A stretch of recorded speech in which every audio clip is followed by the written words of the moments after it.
with groundbreaking news and cutting-edge commentary. Challenging your personal worldview and taking a deeper look into current events, politics, economics, and government. We bring you Trevor Thiessen with the Thiessen Report. All right, welcome back to another edition of the Thiessen Report. Today we're going to travel to Charlotte, North Carolina. This afternoon they have the End the Fed rally going on. This will be the third year that they've had it, I believe, and we're looking forward to seeing what's going on up there and to let it be known that we do not approve of the Federal Reserve System, that we are against it, that it is a system of slavery. It was meant to be that way, that's how it was designed. And we're going up there to show our support for those who are there who are demanding the abolition of this organization, of this system. It's a beautiful day today. Last year when I counted, they had about 120 people there, and it was miserable and raining, like 50 degrees out. So it's a beautiful day today. I'm expecting a lot more people to show up, especially with the attention that they're getting uptown Charlotte. So anyway, we're going to head on up. Well, we're just on the highway here now and headed towards Charlotte. We're not too far away here now, but it's actually 100 years ago this month. November 1910 is when you first had the banksters, as they're commonly referred to now, meeting in Jekyll Island, which is just off the coast of Georgia. It's a private resort, and that's where 7 of these men basically conspired in secret as to how they were going to create this system and how they were going to implement it, and basically use the president as a puppet to help get this thing through. And out of those 7 men, you had Senator Aldrich, who was a very powerful senator from Connecticut. Actually, it might have been Rhode Island. Don't quote me on that. It was one of those 2 states anyway. You had Andrew Abraham, who was an Assistant Secretary of the Treasury. You had several others that represented the Rockefeller and Morgan interests. Benjamin Strong, who later became the first chairman of the Federal Reserve. And then the architect, Paul Warburg, who represented the Warburgs and Rothschilds of Europe. So you have very powerful American and European banking interests, along with representatives of our own government meeting in secret to design the system that would later be implemented in 1913. Their first shot at it was the Aldrich bill, but Aldrich had obvious and open connections to Wall Street, so it was pretty easy for his opponents to shoot holes in that piece of legislation. It never came to the vote. But later, after Wilson became president, Republicans were out, they had another shot at it. And in December 1913, December 23rd, 1913 is when President Woodrow Wilson signed the bill into law, and the Federal Reserve was created. Later on, interestingly enough, it was in 1919, 6 years later, Woodrow Wilson admitted that he had made a huge mistake, that he had basically handed over our economy to a small group of dominant men. I'm paraphrasing it there, but he expressed a lot of regret over being conned into supporting that system. And basically the Federal Reserve System today now controls the credit machinery of the United States. And they're much more powerful now than they were in 1913. In 1913, they were just getting their foot in the door. But since then, more legislation's passed, more reforms, that's what they call it, where they've continually acquired more power over the years. And they are now probably the biggest single corporation in the United States. A lot of people think it is a branch of the federal government, but it's not. I mean, the president does appoint the chairman of the Federal Reserve, and the 7 board members are appointed. But apart from that, that just gives it an appearance of control. and the people that are selected are people that come from the banking community anyway, so it gives the appearance that you know, that we the people have some say, but we don't. That's just window dressing. The Federal Reserve is not federal, it's private, and there are no reserves. They literally print money out of nothing, and they have various mechanisms by which they do that.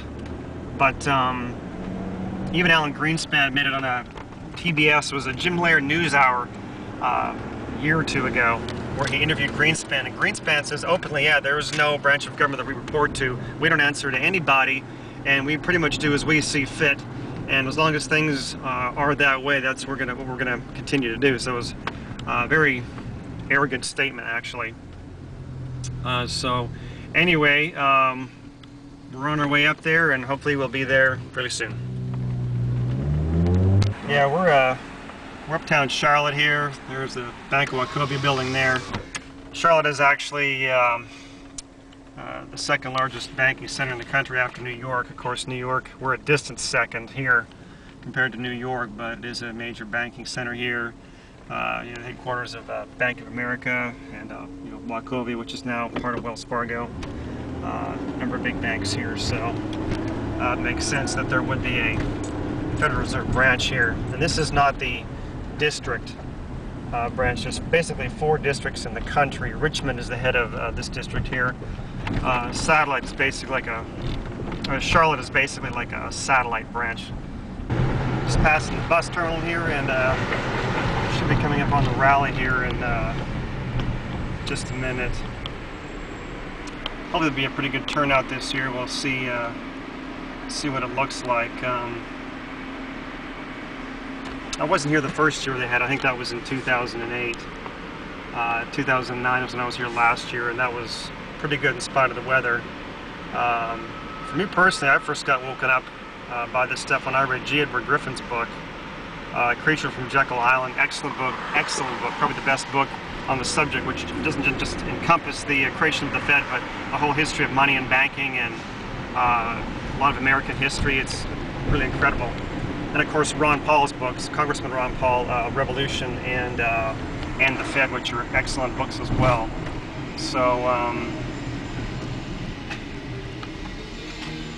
we'll take a look here, and so many people are here, and it's from 1 to 5, so people will be coming and going over the course of the afternoon. I don't imagine everyone that's coming is just going to be here all at once. So we'll see what it looks like when we come upon it here. All right.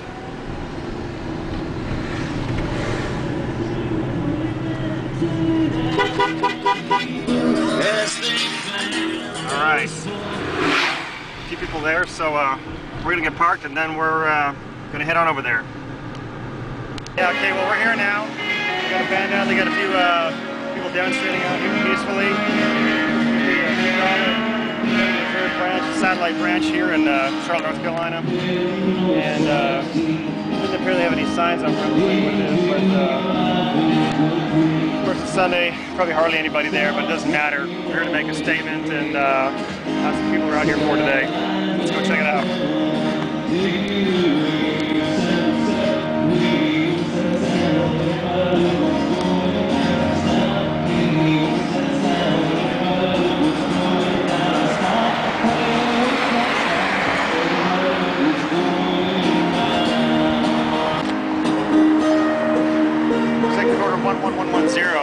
That was had to do with issuing of silver certificates after he was assassinated. One of the first things Lyndon Johnson had done was to yank those things out of circulation. It would have been competition for the Fed.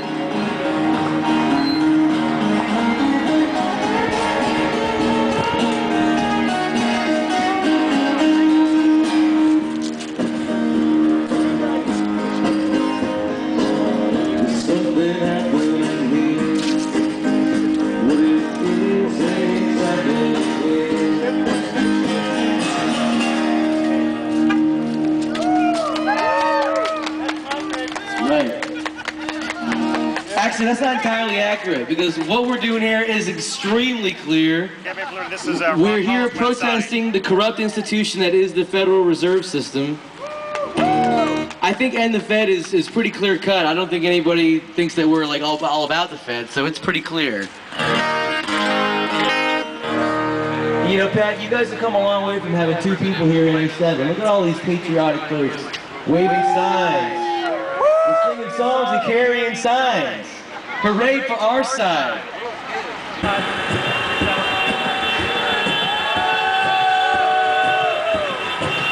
Without the Fed, Yes, the flag. Machine. Don't tread on me.